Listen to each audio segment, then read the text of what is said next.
Welcome to another episode from Live, Survive, Overcome. Did election interference impact the 2024 presidential outcome? We're going to take a look at that and identify, did Trump, Elon, Russia, and MAGA commit election crimes that gave an outcome in Trump's favor? Let's take a look at comparing the presidential election results for 2020 and 2024.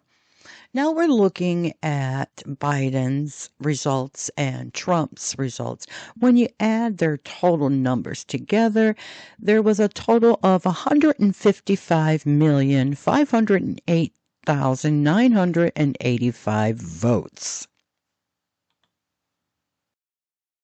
Now let's compare what Biden and Trump's total votes were in 2020 compared to Kamala and Donald Trump's total votes, which ended up ending in 152,320,193 votes.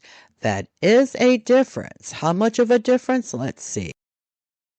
To find the difference between 2020 total votes and 2024, we're going to subtract the 2020 155,508,985 votes and subtract the 2024 total votes of 152,320,193 votes, which gives a difference of 3,188,792 votes.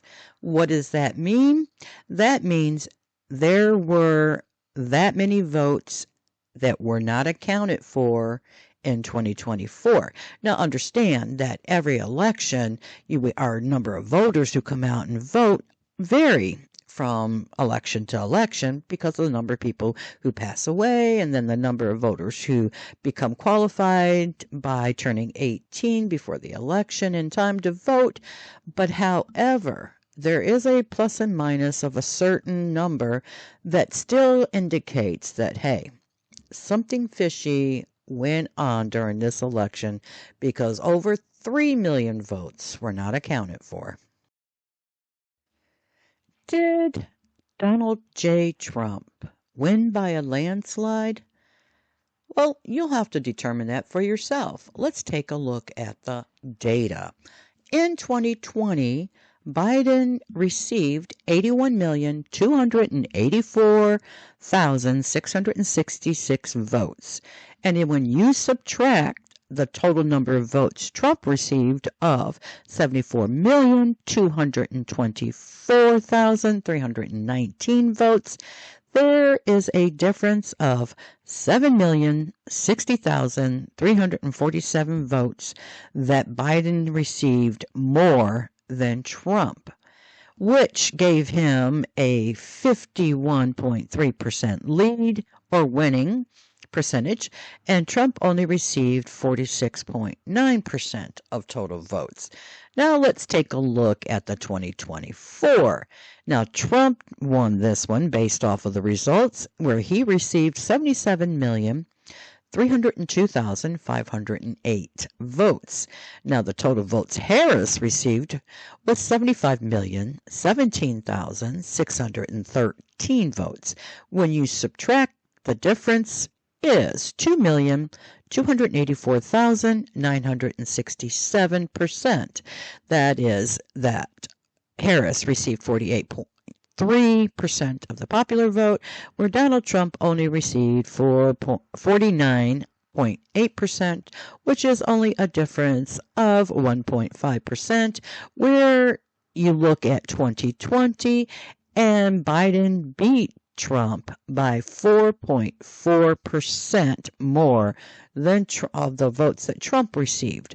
Now, when you look at the data, it shows that I believe that Biden received more votes in 2020 than Trump did, but there was less votes, total votes in 2024 compared to 2020. You make the determination who actually won by a landslide or who had the mandate of the people.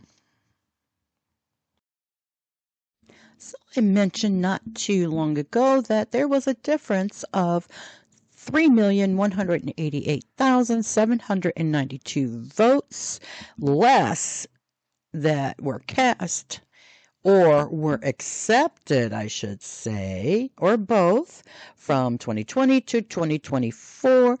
So have you asked yourself, what happened to over 3 million votes?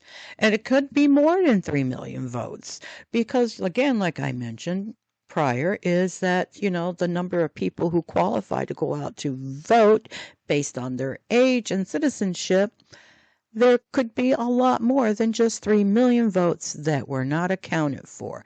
So let's take a look and think about what could cause that difference or gap in the number of votes accepted versus the number of votes cast, or the type of interference that could potentially somehow influence the number of votes or voters being able to come out and vote or have their votes accepted.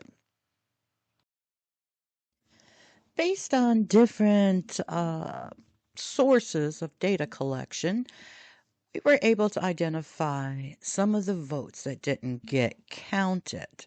So, and why weren't they counted? Let's think about that.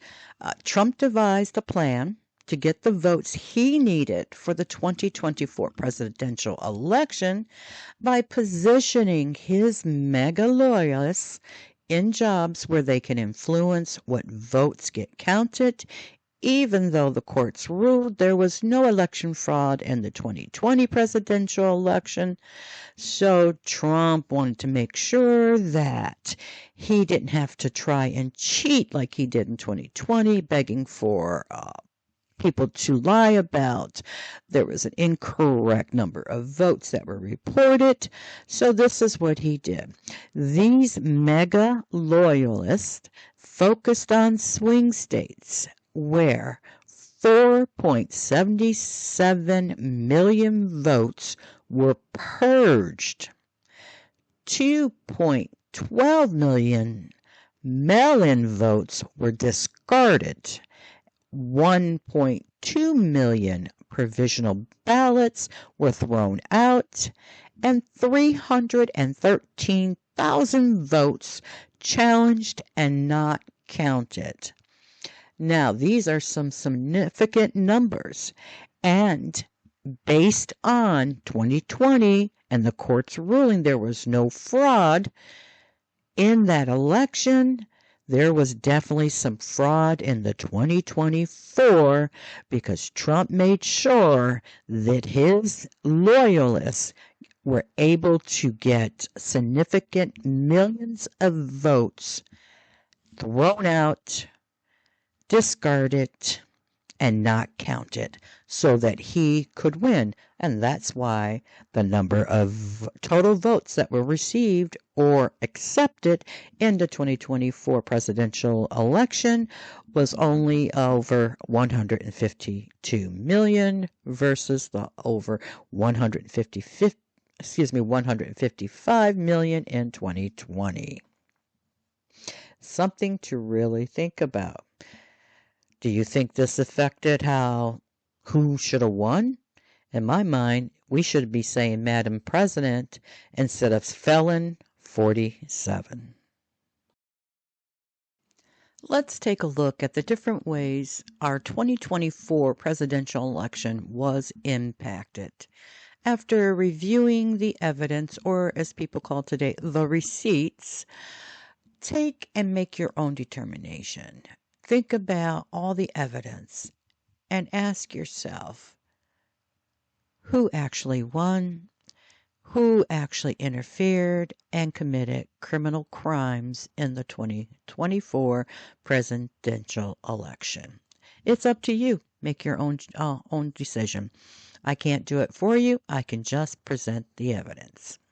Let's take a look. millions of Americans will face new hurdles to voting.